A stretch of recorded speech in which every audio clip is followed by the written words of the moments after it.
नमस्कार। मैं डॉक्टर अमित कांसल, इग्नो अध्ययन केंद्र 2281 निर्माण कैंपस में फिर आपका एक बार स्वागत करता हूं, आपका अभिनंदन करता हूं। इग्नो के सभी विद्यार्थी हमसे काफ़ी शिद्दत के साथ जुड़े हुए हैं और उसी शिद्दत को देखते हुए हमारा जो अध्ययन केंद्र है पूरी तरह से इग्नो के विद्यार्थियों के लिए समर्पित है और हम हर पल उनको जो स्टूडेंट्स व्हाट्सएप हैं वो बेहतरीन से बेहतरीन ढंग से प्रोवाइड करने के लिए हम कमिटेड हैं, वचनबद्ध हैं। तो दोस्तों, हम जो हैं अभी बीपीएससी जो एक कोर्स कोड है ईपीएससी 9 तुलनात्मक सरकार और राजनीति, जो यह कोर्स कोड है, उसके हम काउंसलिंग सेशन आयोजित कर रहे हैं गत दिनों से। और जो आज हम शुरू कर रहे हैं वह है आपका ब्लॉक नंबर 5 खंड 5 संस्थाएं और सरकार के प्रकार, institutions and types of government. इसी खंड के अधीन हम सर्वप्रथम इकाई 19 को आरंभ कर रहे हैं आज इस सेशन से, जिसका कोर्स टाइटल जो चैप्टर का टाइटल है, इकाई का टाइटल है, वह है गणराज्यवाद। ठीक है, रिपब्लिक। तो हम रिपब्लिक कहते किसको हैं, मैं कुछ उदाहरणें आपके सामने विजुलाइज करवाने की कोशिश करूंगा। अभी आप यूएस को देखिए, अमेरिका को देखिए, सोचिए अमेरिका के बारे में, भारत के बारे में सोचिए। अमेरिका और भारत की जो सरकारें हैं उनके रूप के बारे में सोचिए, जस्ट सोचिए आप। क्या लगता है आपको कि क्या भारत और अमेरिका में एक प्रकार की सरकार है? देखिए, दोनों लोकतंत्रीय देश हैं। अगर हम बात करें, भारत दुनिया का सबसे जो बड़ा है लोकतंत्रीय देश है और हमें इस पर गर्व है कि हमने लोकतंत्रीय जो सरकारें हैं उसका भारत के लोगों ने उनका चयन किया और उन सरकारों ने भारत की लोगों की अपेक्षाओं के अनुरूप कार्य किया है और बहुत अच्छे ढंग से आज़ादी से लेकर अब तक सरकारें कार्य कर रही हैं। अमेरिका भी लोकतंत्रीय देश है। दोनों की समानता अगर हम तुलना करते हैं तो, पर वहाँ पर क्या है, अध्यक्षात्मक सरकार है और भारत में बोला जाता है संसदीय शासन प्रणाली है, लोकतंत्र का रूप है।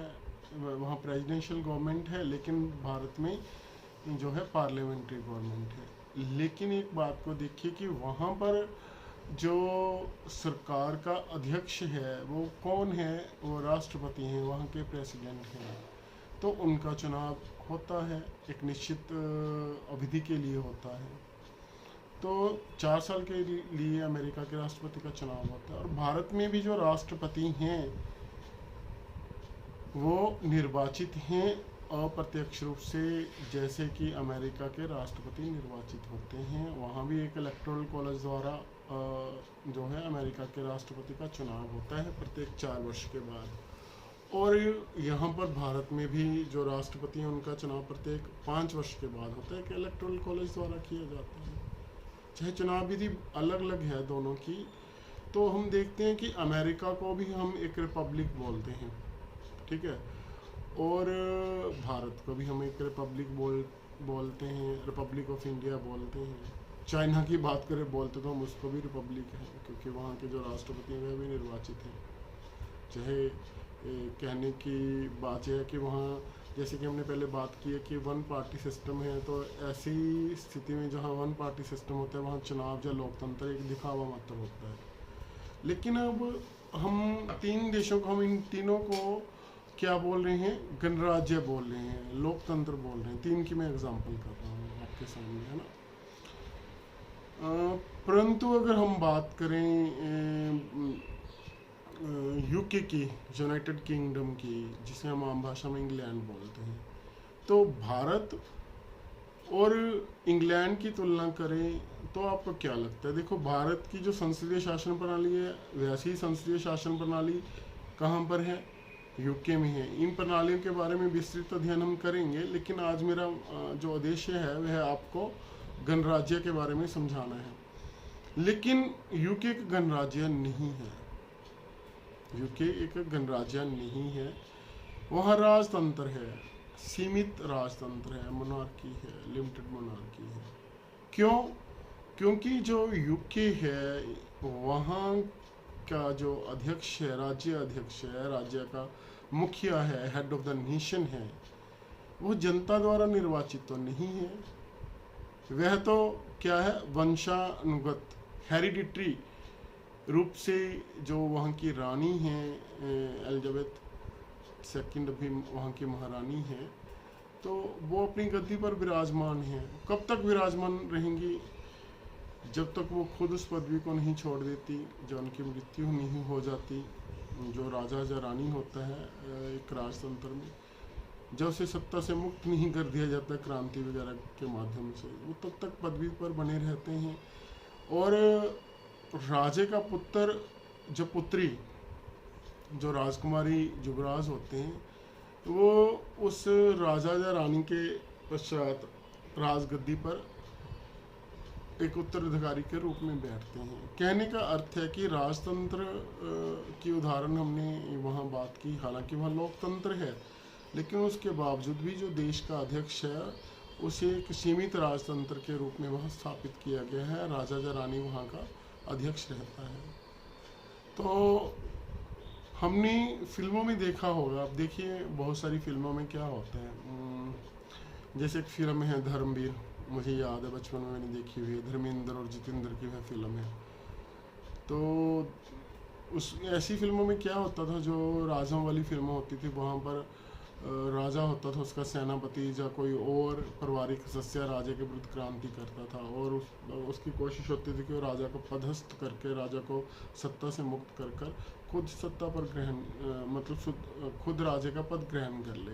कहने का अर्थ है कि निर्वाचन नाम की वहाँ कोई व्यवस्था नहीं होती थी, खून खराब और हिंसा भी होती थी। तो परंतु आज लोकतंत्र का युग है, यहाँ पर गणराज्यवाद की हम बात करें तो अधिकतर लोगों को लोकतंत्र और गणराज्य में कोई अंतर नहीं लगता। तो आज हम इसी विषय पर बात करना शुरू करेंगे। देखिए, ये सरकारों का रूप चाहे जो भी हो, अपनी जनता को एक सुव्यवस्थित शासन प्रदान करना उनका उत्तरदायित्व होता है, चाहे वह राजतंत्र है, चाहे लोकतंत्र है, चाहे वह तानाशाही है, डिक्टेटरशिप भी है। लेकिन प्रत्येक सरकार का उद्देश्य क्या है? अपनी जनता के जीवन की, संपत्ति की रक्षा करना, कानून व्यवस्था बनाए रखना। तो कहने का अर्थ यह है कि सरकारों के अनेक रूप होते हैं और उनमें अंतर होता है, और वह अंतर करने वाली चीज़ प्रशासन नहीं है। प्रशासन तो प्रत्येक सरकार चलाती है। तो सरकारों के रूपों में अंतर कौन करता है? उनका गठन कैसे होता है, उनका गठन कैसे होता है। जैसे अभी मैंने बात की कि अगर हेड ऑफ द नेशन या हेड ऑफ द स्टेट निर्वाचित है, एक निश्चित समय के लिए कार्य करता है, अपनी जनता को उत्तरदायी है, रिस्पॉन्सिबल है अपने कार्य और नीतियों के लिए, और उसकी शक्तियों का स्रोत जो है संविधान होता है, तो वहाँ क्या होता है? गणराज्य होता है। लेकिन जहाँ राज्य का मुखिया निर्वाचित ना होकर वंश के आधार पर पदवी पर बैठा है, उसका एक निश्चित कार्यकाल नहीं है, उत्तराधिकारी के रूप में वह बैठता, तो उसे राजतंत्र बोलते हैं। तो सरकार का गठन कैसे हुआ, उसके आधार पर सरकार का रूप निर्धारित हुआ, गणतंत्र या हमने बात की राजतंत्र की। उसी प्रकार हम बात करें संसदीय शासन प्रणाली और अध्यक्षात्मक शासन प्रणाली की। तो संसदीय शासन प्रणाली क्या है कि और अध्यक्षात्मक शासन प्रणाली, जिसकी उदाहरण हम यूएस बोलते हैं और इसकी उदाहरण भारत और हम इंग्लैंड बोलते हैं।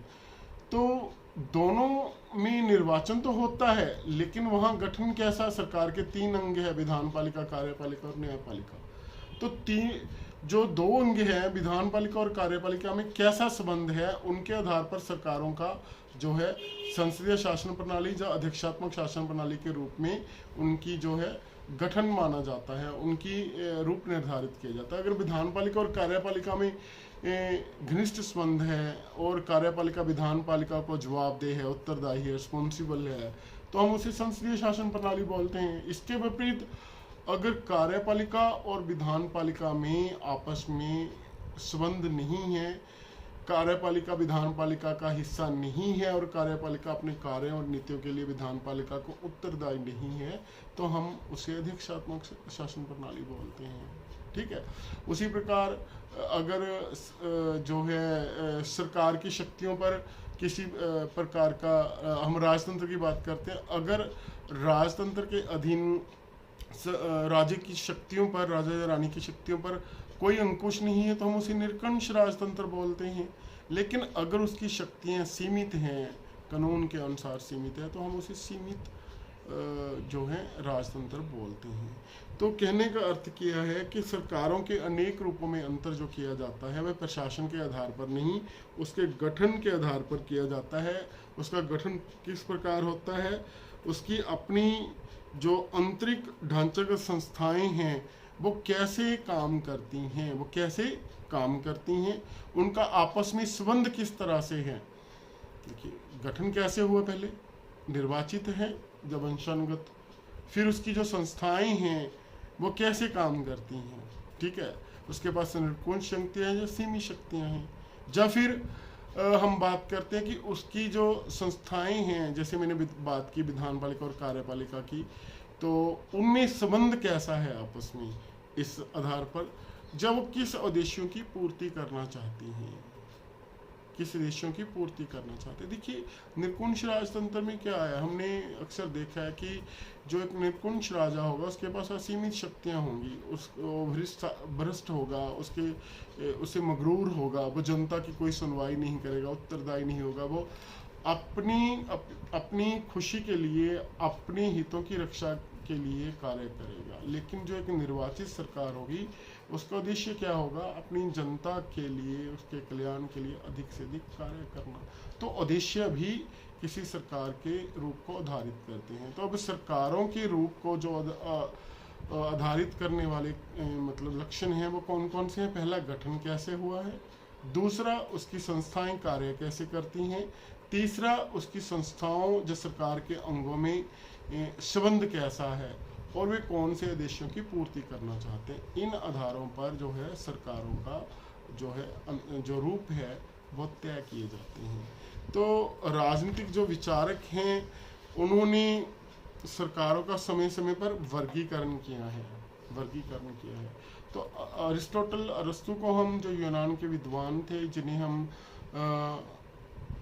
राजनीति का पितामह मानते हैं, फादर ऑफ पॉलिटिकल साइंस मानते हैं, तो उन्होंने सर्वप्रथम विश्व के लगभग 158 संविधानों का तुलनात्मक अध्ययन किया, कंपैरेटिव स्टडी की। उस समय यूनान में जब अरिस्टो का जन्म हुआ तो उस समय जो है उन्होंने सर्वप्रथम, वो विद्वान थे जिन्होंने एक कंपैरेटिव स्टडी की और उसके आधार पर शासन के जो हैं अनेक श्रेणियां सामने आई, जिनके बारे में हम कुछ बात करेंगे, जैसे राजतंत्र, कुलीन तंत्र, फिर हम बात करेंगे निरंकुश राजतंत्र, फिर अल्पतंत्र, जलोकतंत्र, फिर हम बात करेंगे सीमित राजतंत्र, गणराज्य, धर्मनिरपेक्ष राज्य, धर्माधारित राज्य, लोकतंत्र और तानाशाही, संसदीय शासन प्रणाली, अध्यक्षात्मक शासन प्रणाली, है ना, एकात्मक शासन प्रणाली, संघीय शासन प्रणाली, है ना, महासंघीय शासन प्रणाली, उदारवादी लोकतंत्री व्यवस्था, समाजवादी मार्क्सवादी सरकार। ये सरकार के अलग अलग रूप हैं, अलग अलग टाइप्स ऑफ गवर्नमेंट हैं, जिनका आधार क्या है, गठन कैसे हुआ, उनकी संस्थाएं कैसे कार्य करती हैं, उनका उद्देश्य क्या है, उनमें आपसी संबंध है। तो ये सरकार के विभिन्न रूप हैं। तो उनमें से एक जो है गणराज्यवाद है, रिपब्लिक भी उस सरकार का एक रूप है। तो इसके बारे में हम बात करेंगे। तो अक्सर जो माना जाता है गणराज्यवाद को राज्यतंत्र का एक विपरीत अर्थक माना जाता है। देखो, राजतंत्र के हमने कुछ लक्षण किए थे। तो राजतंत्र में क्या होता है, शासन वंशगत शासन होता है, वंश पर आधारित होता है, जिसमें राजकुमार या राजकुमारी को अपने शासक पिता या माता से राज्य उत्तराधिकार में मिलता है। ठीक है, हेरिडिटरी शासन होता है और उसके पास परम शक्तियां होती हैं, संपूर्ण शक्तियां होती हैं, उसके मुंह से निकला हर एक वाक्य कानून होता है। जो उसने बात कह दी उसके पास सभी प्रकार की शक्तियां होंगी। कहने का अर्थ है कि विधानिक, कार्यकारी और न्यायिक कार्य, सारे कार्य राजा या रानी खुद करता है। जो शासन जिसके हाथ में होता है उसने जो बोल दिया वो कानून बन जाता है। तो कहने का अर्थ क्या है कि वह परम शक्तियों से संपन्न एक व्यक्ति का शासन होता है राजतंत्र, जिस पर कोई अंकुश या नियंत्रण नहीं होता। और इसके विपरीत जो हम बात करते हैं एक और शासन प्रणाली की, अगर राजतंत्र में जो राजा की सत्ता है कानूनों से बंधी नहीं होती तो हम उसे निरपेक्ष या निरकुंश राजतंत्र बोलते हैं, जिस पर कोई अंकुश नहीं होता। लेकिन इसके विपरीत अगर उसकी सत्ता पर कानूनों का बंधन होता है, वो अपनी इच्छा से कार्य नहीं कर सकता, उसकी शक्तियां सीमित होती हैं राजे या रानी की, तो उसे हम संवैधानिक या सीमित राजतंत्र बोलते हैं। जैसे कि हम बात करें यूके की, तो 1688 में यूके में क्रांति हुई, तो 1689 में एक विधेयक वहाँ आया जिसके अनुसार जो शासक है, राजा है, वह संसद की सलाह अनुसार कार्य करेगा। तो कहने का अर्थ क्या है कि राजतंत्र के भी आगे दो रूप हैं। तो राजतंत्र शासन का वह रूप है जिसमें पुश्तैनी शासक होता है और वह शासन का निरपेक्ष शासक होता है। उस पर जो है वह खानदानी होता है, वह उसकी अनेक पीढ़ियां शासन करती हैं। राजा तब तक कार्य करता है जब तक उसकी मृत्यु नहीं हो जाती, जब उसे सत्ता से हटा दिया नहीं जाता वह तब तक शासन करता है। और एक प्राचीन समय तो जो राजे की ईश्वरीय शक्तियों का, दैवी शक्तियों का सिद्धांत लागू था। उसके अनुसार क्या माना जाता था कि राजा क्या है, ईश्वर का प्रतिनिधि है और प्रजा का यह परम कर्तव्य है कि वह राजा के प्रत्येक आदेश का पालन करे। कहने का अर्थ है कि जो प्रजा थी वो पूरी तरह से राजे के अधीन थी, है ना, शासक के अधीन थी, और उसके प्रत्येक हुक्म को, आदेश को मानने के लिए बाध्य थी। और प्रजा के पास कोई स्वतंत्र और अधिकारों का ऐसी स्थिति में होना मतलब संभव ही नहीं था, कल्पना भी नहीं कर सकते। जहाँ निरकुंश राजा का शासन होगा वहाँ प्रजा की स्वतंत्र और अधिकार कैसे हो सकते हैं, और शासन प्रजा के प्रति उत्तरदायी भी नहीं होता। तो ऐसी स्थिति क्या होती है, राजतंत्र की एक खास विशेषता है जिसमें राजा अपनी प्रजा के प्रति जवाबदेह नहीं होता, उत्तरदायी नहीं होता, प्रजा के पास स्वतंत्र और अधिकारों का नाम की कोई जो है सुरक्षित रहने की बात सोच भी नहीं सकता। तो ये निरकुंश राजतंत्र की बुराइयां थी। ये अगर हम बात करें तो राजा मनमानी करता है, क्रूर होता है, वो भ्रष्ट होता है, और जन कल्याण के बारे में सोचना उसका मतलब जवाबदेही नहीं, ना जवाबदेही होने के कारण, क्योंकि उसे कौन सा जनता ने निर्वाचित किया जो राजा के जनता के प्रति उत्तरदायी होगा। तो ऐसी स्थिति में जन कल्याण की बात कैसे संभव हो सकती है, ये भी सोचने की बात है। अगर राजा अत्याचारी है, अत्याचार करेगा और जनता के अधिकार और स्वतंत्रताएं भी सुरक्षित नहीं होगी, वो भोग विलास में भी जो है व्यतीत करता है। कहने का अर्थ है कि जो राजतंत्र है, निरपेक्ष राजतंत्र है, निरकुंश राजतंत्र है, वह अलोकतंत्रीय शासन प्रणाली है। उसमें क्योंकि राजा का निर्वाचन नहीं होता और ना ही वो जनता के प्रति उत्तरदायी होता है, तो यह उसकी बुराइयां थी। ये शासन निरकुंश होता है, उसकी शक्तियों पर किसी प्रकार की रोक नहीं होती। इनके कारण तो विभिन्न जो पूरी दुनिया में अगर हम बात करें तो राजतंत्र से एक संक्रमण हुआ, एक यात्रा हुई गणराज्यवाद की तरफ। अगर हम सबसे पहले बात करें पश्चिम समाजों की, तो राजतंत्र से गणराज्यवाद में संक्रमण कहने का मतलब ट्रांसफॉर्मेशन कैसे हुई, वो सुचारू नहीं रही। अगर हम सबसे प्रथम बात करें ग्रेट ब्रिटेन की, यूनाइटेड किंगडम की, तो वहाँ उन्होंने गणराज्यवादी अपने आप को घोषित नहीं किया, लेकिन फिर भी वहाँ क्या है जो है लोकतंत्रीय सरकार है। तो गणराज्यवादी घोषित किए बिना उन्होंने सर्वप्रथम मैग्ना कार्टा एक घोषणा पत्र है जिसमें अधिकारों की बात की गई है। फिर अधिकारों की याचिका पिटीशन और जो है राइट 1628 में आई, मैग्ना कार्टा 1215 में आया, और 1689 में 1689 में 79 में तो एक विधेयक पास किया गया इन विधेयकों के माध्यम से, मैग्ना कार्टा के माध्यम से, पिटिशन ऑफ राइट्स के माध्यम से के जरिए से, और हाउस ऑफ कॉमन्स, जो मैंने बताया कि संसद के वहाँ 2 हाउसेज हैं, एक को हम हाउस ऑफ लॉर्ड्स बोलते हैं जो अपर हाउस है, जो लोअर हाउस है हाउस ऑफ कॉमन है। तो जो 1689 में वहाँ अधिकार विधेयक आया था, बिल ऑफ राइट्स 1689 में, 1688 में वहाँ पर क्रांति हुई, ब्लडलेस, जिसे हम रेवोल्यूशन बोलते हैं, ग्लोरियस रेवोल्यूशन का नाम देते हैं। उसके बाद वहाँ एक विधेयक लाया गया, उसके अनुसार यह राजा के लिए जरूरी कर दिया गया कि वह संसद की सलाहानुसार कार्य करेगा। संसद का जो लोअर हाउस है उसे हाउस ऑफ कॉमन बोलते हैं, जो अब एक रिप्रेजेंटेटिव इलेक्टेड हाउस है जिसे जनता द्वारा निर्वाचित किया जाता है। और जो सरकार होती है वहाँ संसदीय शासन प्रणाली होने के कारण जो है जो कार्यपालिका है प्रधानमंत्री की अगुवाई में, वो अपने कार्यों के लिए किसको जवाबदेह होती है, हाउस ऑफ कॉमन को जवाब देती है, जो संसद का हाउस है। और जो राजा या रानी वहाँ शासन करती है तो वो अपने सभी कार्य मंत्रिपरिषद की सलाह अनुसार करती है। ये कालांतर में परिवर्तित हुआ, वहाँ कोई संविधान तो है नहीं लिखित रूप में, उसका अधिकतर जो भाग है वह परंपराओं पर आधारित है।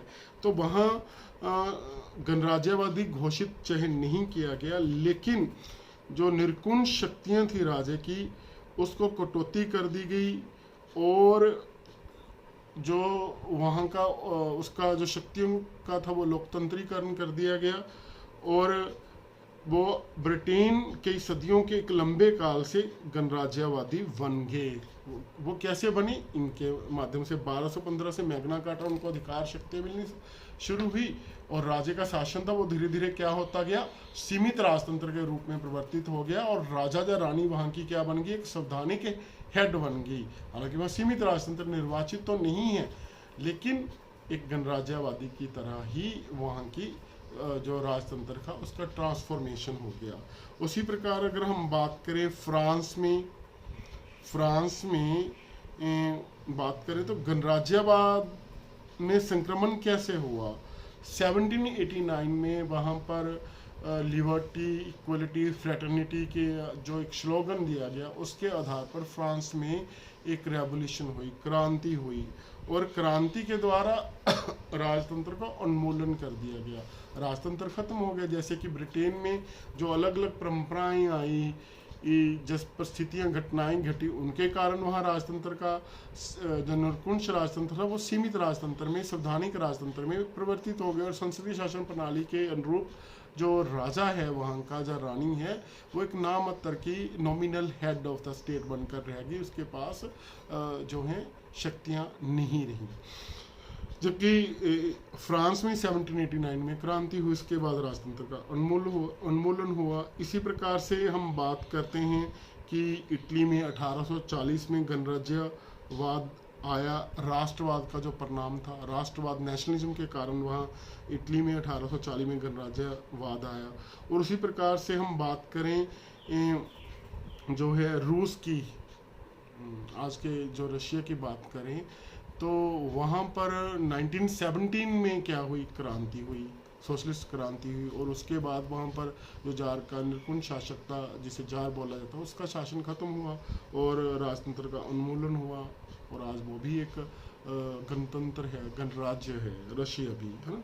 तो कहने का अर्थ है कि जो राजतंत्र से गणराज्यवाद का सफ़र था वह एक लंबी यात्रा है, और आज तक हम उसे देखते आ रहे हैं। जैसे मॉन्टेस्क्यू ने भी राजतंत्र की निंदा की। मॉन्टेस्क्यू एक अमेरिकन विद्वान थे जिन्होंने पावर ऑफ सेपरेशन की एक थ्योरी दी, जो शक्तियों की सेपरेशन है, जैसे कि विधानिक शक्तियां हैं, कार्यकारी शक्तियां, न्यायिक शक्तियां हैं, उनमें संतुलन बनाने के लिए उन्होंने शक्तियों के पृथक्करण का सिद्धांत दिया, सेपरेशन ऑफ पावर का सिद्धांत दिया। और अमेरिका की जो वहाँ की शासन प्रणाली है वो मॉन्टेस्क्यू के इसी सिद्धांत पर कार्य कर रही है।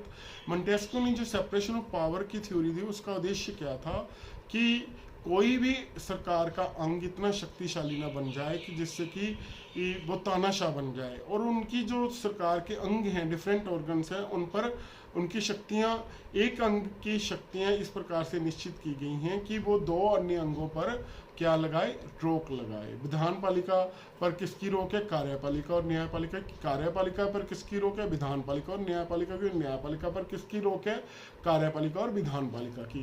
कहने का अर्थ है कि एक अंग पर अन्य दो अंगों की जो है रोके निर्धारित की गई हैं, जिसे हम बैलेंस ऑफ पावर्स की बात करते हैं। वहाँ सेपरेशन ऑफ पावर और बैलेंस ऑफ पावर मेंटेन किया गया, जो मोंटेस्क्यू ने सिद्धांत दिया था। उन्होंने निरकुंश राजतंत्र की आलोचना की और उनका यह मानना था कि निरकुंश राजतंत्र, निरकुंशता को कैसे रोका जा सकता है, एक तो शक्तियों की जो है सेपरेशन के द्वारा और उन पर रोक लगाकर संतुलन स्थापित कर, इसलिए उन्होंने यह सिद्धांत दिया था। तो फिर हम बात करते हैं टॉमस पेन की। उन्होंने, जो एक ब्रिटिश क्रांतिकारी थे, उन्होंने भी जमकर राजतंत्र का विरोध किया ब्रिटेन में, और बात की कि जो संप्रभुता है वह जनता के पास होनी चाहिए और जनता के व्यक्तिगत अधिकारों का भी जो है समर्थन किया। तो ये राजतंत्र से गणराज्यवाद तक आने की जो कुछ हमने घटनाक्रम की बातें की। तो अब हम बात करेंगे कि गणराज्यवाद एक शासन प्रणाली के रूप में गणराज्यवाद है क्या, है ना। तो हम बात करेंगे कि जहाँ राज्य का शासन होता है हम उसे क्या बोलते हैं, राजतंत्र बोलते हैं। लेकिन और वह राजतंत्र क्या होता है, वंशानुगत होता है, हेरिडिटरी होता है और वह किसी को जवाबदेह नहीं होता और राजा रानी निर्वाचित नहीं होता। उसके विपरीत जो गणराज्य होता है, गणराज्य ऐसी शासन प्रणाली है जिसमें राज्य का प्रमुख कोई राजा नहीं होता, जनता में से ही कोई व्यक्ति होता है जो एक निश्चित समय के लिए निर्वाचित होता है। तो 2 मिनट के लिए मैं ब्रेक चाहूँगा।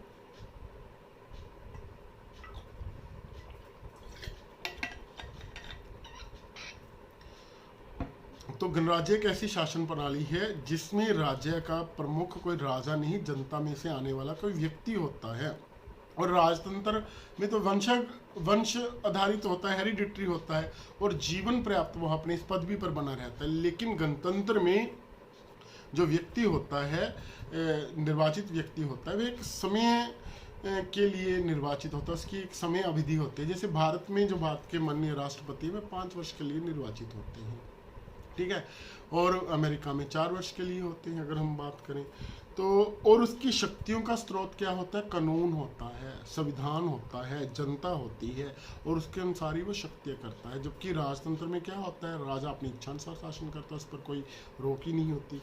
फिर हम बात करते हैं कि जो गणतंत्र है उसमें जो सरकार होती है, जो शासक होता है, चाहे वो as a state only head of state होता है या हेड ऑफ गवर्नमेंट। जैसे अमेरिका में जो वहाँ का राष्ट्रपति वो क्या है, हेड ऑफ गवर्नमेंट है। क्यों? क्योंकि वहाँ प्रधानात्मक शासन प्रणाली है।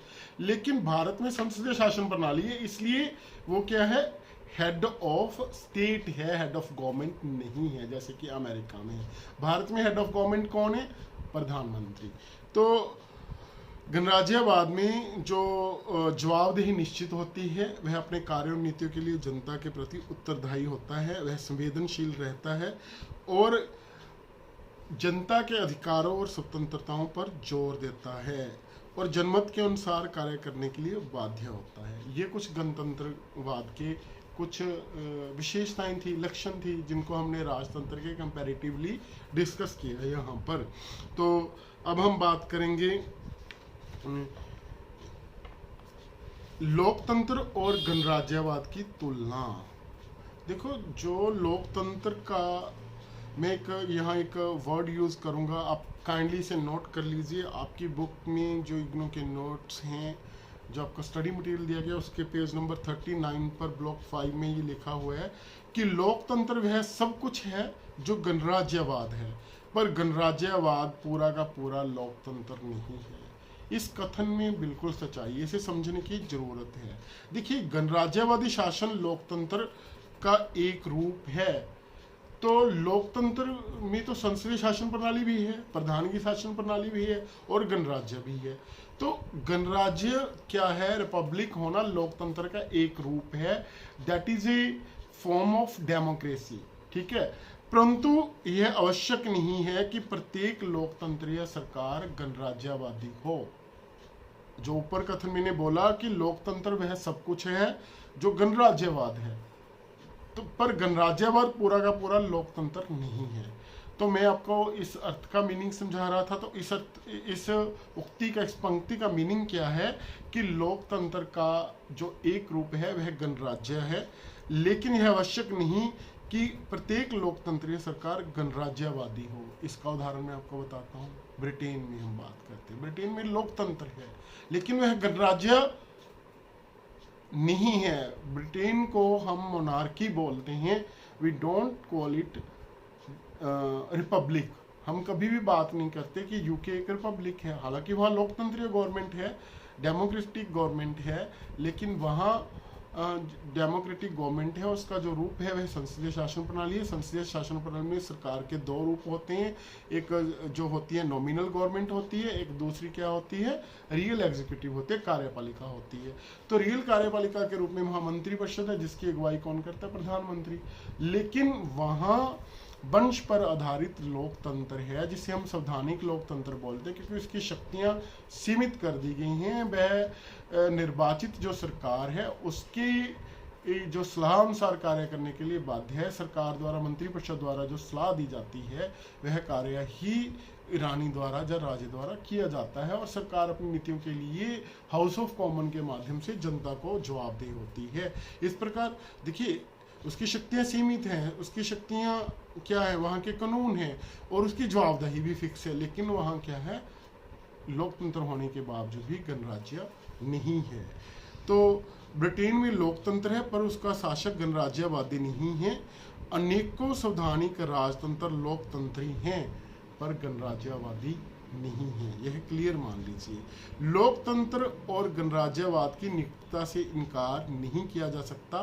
दोनों का उद्देश्य जनता की संप्रभुता स्थापित करना चाहिए। लोकतंत्र चाहे गणराज्य है, उनमें घनिष्ठ संबंध है, वो हम उसको समझेंगे कि दोनों का उद्देश्य क्या है कि सॉवरेनिटी है जो है वो कहाँ रहे, किसके पास रहे, लोगों के पास रहे, ठीक है।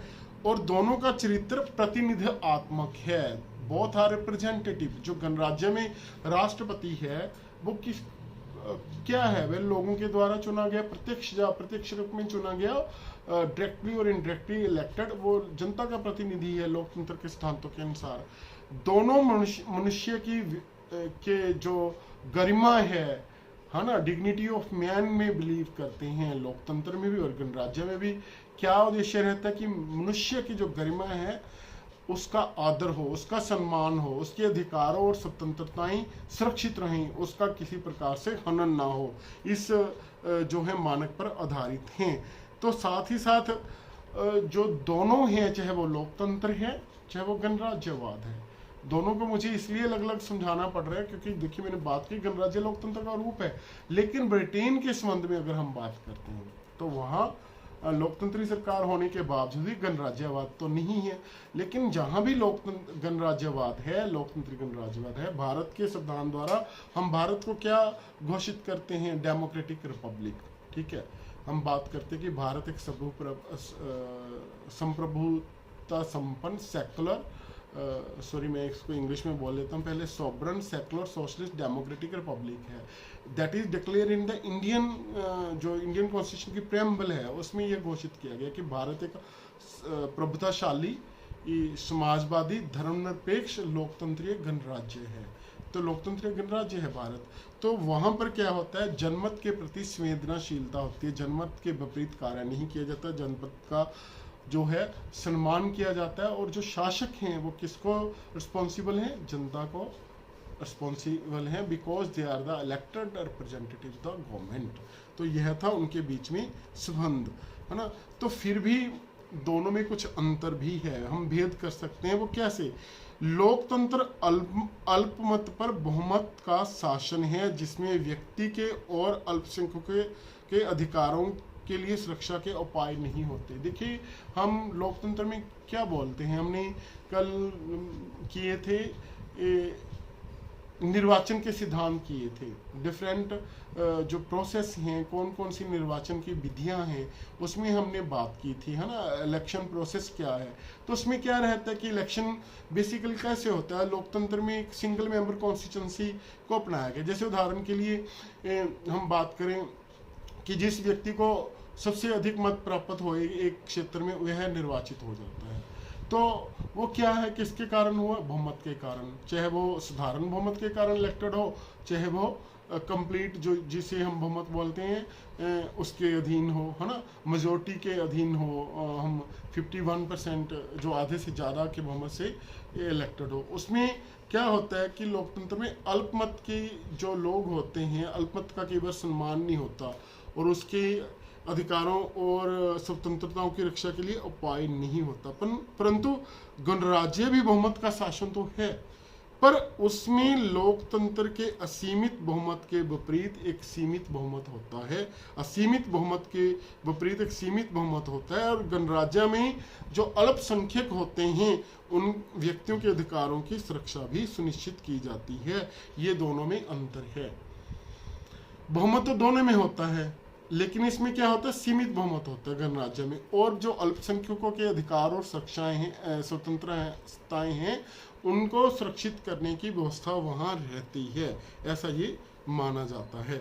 और स्वतंत्रता के एक सिद्धांत के रूप में गणराज्य अधिकारों, व्यक्ति के अधिकारों की सुरक्षा सुनिश्चित करता है। इमरजेंसी के अतिरिक्त भारत एक गणराज्य है। देखिए, तो भारत के संविधान द्वारा लोकतंत्र तो है ही है, बहुमत का शासन है, लेकिन गणराज्य होने के कारण यहाँ क्या है कि जो लोगों के अधिकार और स्वतंत्रताएं हैं, जिन्हें हम मौलिक अधिकार बोलते हैं, जिन्हें संविधान द्वारा प्रदान किया गया है, अगर सरकार, जो लोगों की निर्वाचित सरकार है, लोकतंत्र में होने के कारण अगर वो संविधान के विरुद्ध कार्य करती है, तो राष्ट्रपति संविधान के रक्षक के रूप में कार्य करता है। तो सिर्फ जब आर्टिकल 352, जब आर्टिकल 356, जब आर्टिकल 360, ये जो संकटकालीन घोषणाएं होती हैं भारतीय संविधान के अधीन, तो उन स्थितियों में ही भारत के जो नागरिकों के मौलिक अधिकार है, उन्हें रद्द किया जा सकता है। तो अधिकार गणराज्य में सुरक्षित होते हैं। तो देखिए, बहुमत की सरकार है, लेकिन सरकार कभी अल्पमत में या अल्पसंख्यकों के अधिकारों की मतलब सुरक्षा अगर यकीनी नहीं करती, तो वो भी सुरक्षित होती है संविधान के अनुरूप। तो इसीलिए हमने भारत गणराज्य कब बना, जब भारत का संविधान लागू हुआ 26 जनवरी 1950 को। और उस दिन भारत के गणराज्य के जो प्रमुख हैं, रिपब्लिक ऑफ इंडिया के हेड हैं, भारत के माननीय राष्ट्रपति, वो राजपथ पर सलामी लेते हैं। किसके लिए, क्यों, क्योंकि वो संविधान के एक संरक्षक भी हैं। जो भारत की न्यायपालिका है, वह गणराज्य होने के कारण ही जो भारत के नागरिकों के अधिकारों की रक्षा करती है। हम आर्टिकल 32 के अंडर जो हमारे फंडामेंटल राइट्स हैं, उनकी सुरक्षा के लिए डायरेक्टली हम जो है सुप्रीम कोर्ट में जा सकते हैं। और आर्टिकल 226 के अंडर हम डायरेक्टली हाई कोर्ट की शरण ले सकते हैं अपने मौलिक अधिकारों की रक्षा के लिए। तो ऐसी जो संवैधानिक प्रणाली है, वो गणराज्यवाद है। तो आशा करता हूं कि आपको लोकतंत्र और गणराज्यवाद में की तुलना भी समझ पड़ गई होगी। तो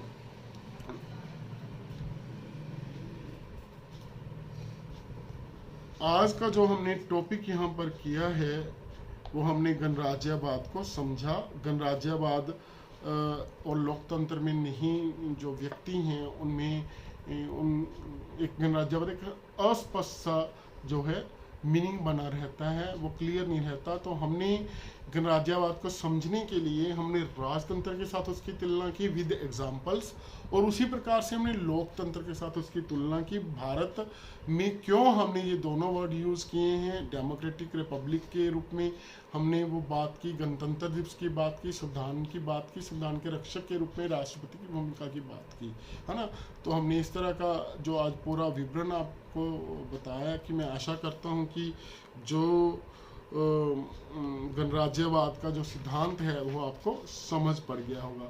ये और एक मेरा आपसे और निवेदन है कि जो बाद में शब्दावली दी गई होती है, जैसे कि मैंने कुछ वर्ड यूज़ किए, जहाँ एक वर्ड है कटे अधिकार, मैंने अकाट्य अधिकार की जगह मौलिक अधिकारों की बात की। ऐसे महत्वपूर्ण और पवित्र अधिकार जो आपातकालीन व्यवस्था को छोड़कर किसी भी परिस्थिति में छीने नहीं जा सकते।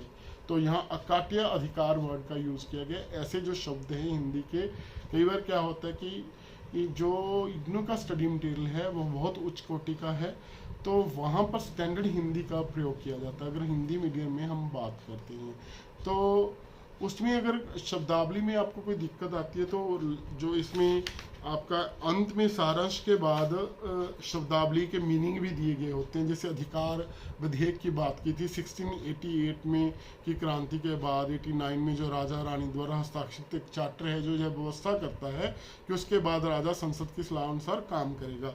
तो अलग अलग जो शब्द हैं, जैसे मैग्ना कार्टा की बात की थी मैंने, है ना, अध्यक्षात्मक शासन प्रणाली की बात की, संसदीय शासन प्रणाली की बात की।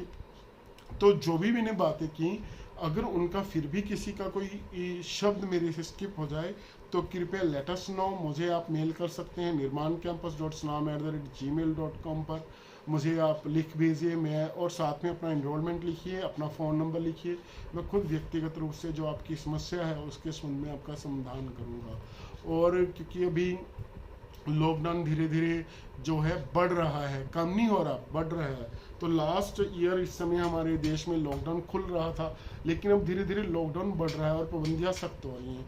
तो कृपया आप अपने घर पर बैठकर अच्छे से अध्ययन कीजिए, क्योंकि देखिए जो चुनौतीपूर्ण समय है उसमें हमने अभी और तो कुछ करना नहीं है, तो हम क्यों ना खुद का व्यक्तिगत निर्माण करें।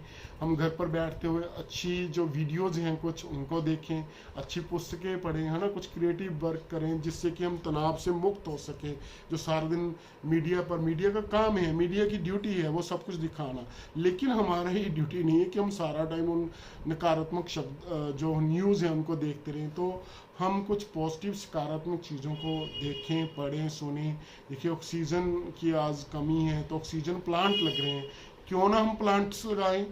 हम वो उस तरह की जो है इंडस्ट्रियल प्लांट तो नहीं लगा सकते ऑक्सीजन के, लेकिन प्लांट्स तो लगा सकते हैं ना, जो ऑक्सीजन जनरेट करते हैं। अपने घर में 5-5 पौधे लगाइए। तो हमने निर्माण कैंपस, कभी आपको अवसर मिलता तो बहुत सारे प्लांट्स लाए हैं। There are so many fruit trees, ornamental trees और मेडिसिनल ट्रीज आर देयर, ठीक है। तो हम लोग लगे हुए हैं, तो वहाँ अगर हम 10 मिनट 15 मिनट बैठते हैं तो we feel different energy, because there is a pure oxygen everywhere, there is greenery, ठीक है। We are in lap of nature there, तो एक अलग तरह का मज़ा है। तो आप कहीं भी आपको थोड़ा समय मिलता है तो please serve the nature. Serve the nature करेंगे तो we will serve the earth. और अर्थ मदर की, हम जो नेचर मदर है, तो आज मदर्स डे है, पूरे विश्व में मनाया जा रहा है। तो मदर तो कभी अपने बच्चों के साथ अन्याय नहीं करती, वो तो प्यार ही करती है। तो अब जब मदर अर्थ और मदर नेचर की सेवा करेंगे तो निश्चित ही वो हमारी जो जन्म देने वाली माँ है उसी तरह हमें संभाल कर रखेगी, हमें अपना स्नेह देगी, और हम इस जो संकट और विपदा की घड़ी है उसमें से बाहर निकल आएंगे। तो कल तक के लिए मैं आपसे विदा चाहूँगा। कल फिर मैं आपको निर्माण कैंपस के यूट्यूब चैनल पर मिलूँगा, और आप हमारी वेबसाइट www.nirmancampus.co.in पर, या फिर इग्नो की जो वेबसाइट है www.igno.ac.in पर सभी अपडेटेड जानकारियों के लिए सतत बने रहें। आप अपने घर पर सुरक्षित रहें, स्वस्थ रहें, इस कामना के साथ मैं आपसे इजाज़त चाहता हूँ। जय हिंद दोस्तों, फिर मिलेंगे।